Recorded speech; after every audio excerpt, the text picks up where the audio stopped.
two portions. And going back to Zechariah first, and we see the importance. Hold on to this, I think it's a little better.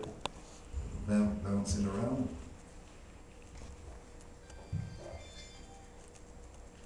Now Zechariah is bringing forth not only the restoration as a post-exilic prophet from the Babylonian activity and captivity, and coming back to the land and speaking the word of God of restoration, but he also speaks of the end time restoration. And sometimes it's hard to discern between the first and the latter part, because sometimes they're almost in the same verse.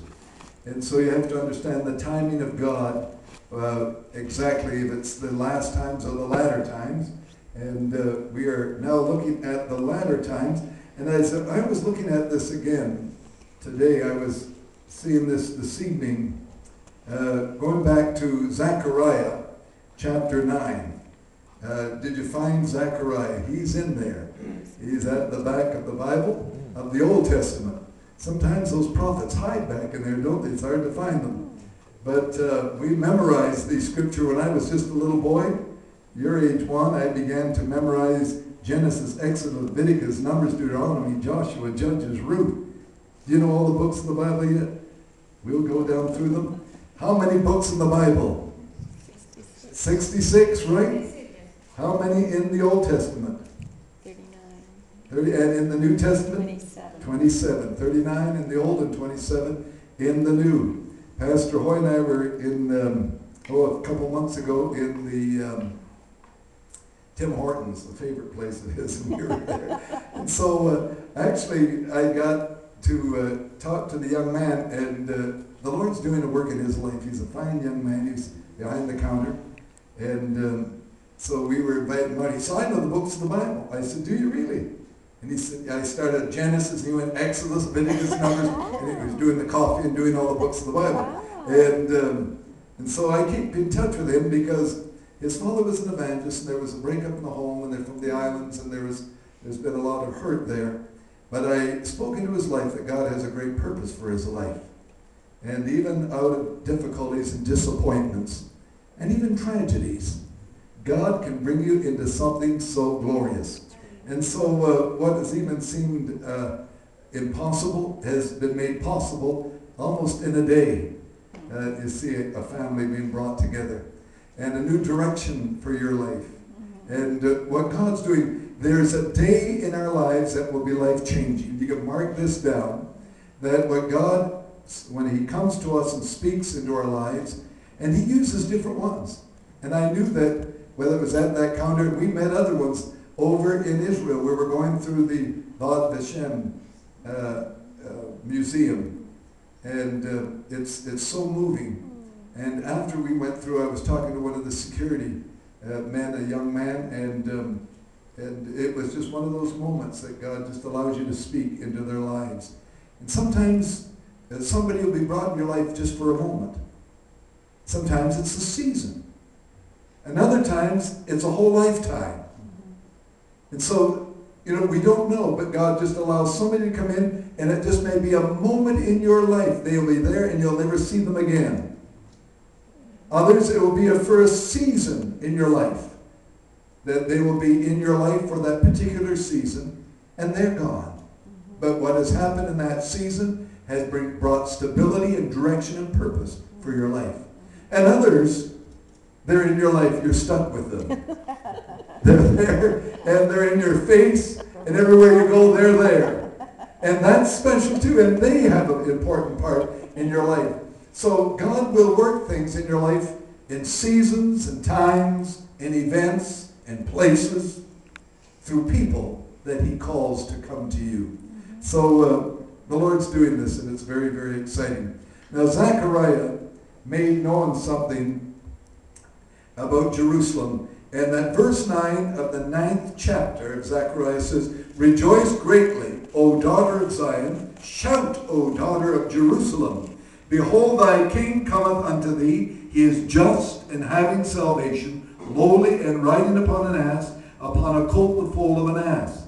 And here this was fulfilled in Jerusalem, when Jesus had his triumphal entry into this ancient city. Now, this was prophesied many hundreds of years before the actual event took place.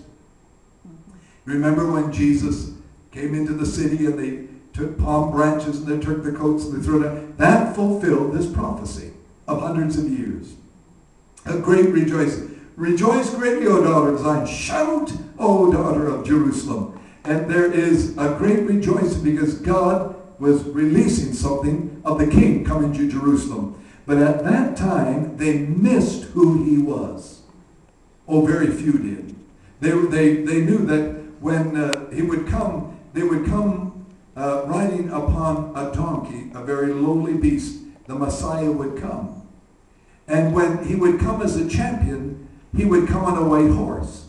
And there's a big difference between a mule, a donkey, and a horse. How many know that? I've ridden on a donkey, and if you're tall, your feet are hitting the ground as you're walking along. This poor little creature, I always felt sorry for him. And in some of our trip, I saw some of our bigger people on them, and I felt sorry for the poor donkey because it was trying to carry the load, but it chugged away. But when the horse is made with strength, and it's such a wonderful beast, and it's itself is characteristic of a champion. And when Jesus came into the city of Jerusalem, riding upon this donkey, there were cheers. Now, many of them didn't even have a clue that they were fulfilling Zechariah's prophecy. And they said, blessed is he that comes in the name of the Lord. And they were shouting and hailing him as the Messiah. Only a week later to have him put to death. And some of the same ones that shouted out Messiah, shouted out Hosanna, praise unto God, were shouting out crucify him. Now to me that's a tough thing to reconcile. Have you ever been with somebody that one time they're with you and the next time they're crying for your death? Oh, I have flashbacks. One minute they love you, the next minute they're trying to crucify you. That's humanity. That's the frailty of man. But even in spite of all these things, God has a purpose in it all. And so when Jesus came into Jerusalem 2,000 years ago, and he was heralded as Messiah, only to be put to death a week later, there was a declaration that he was going to come again. But this time he's coming to Jerusalem, not on a donkey. He's not coming meek and lowly.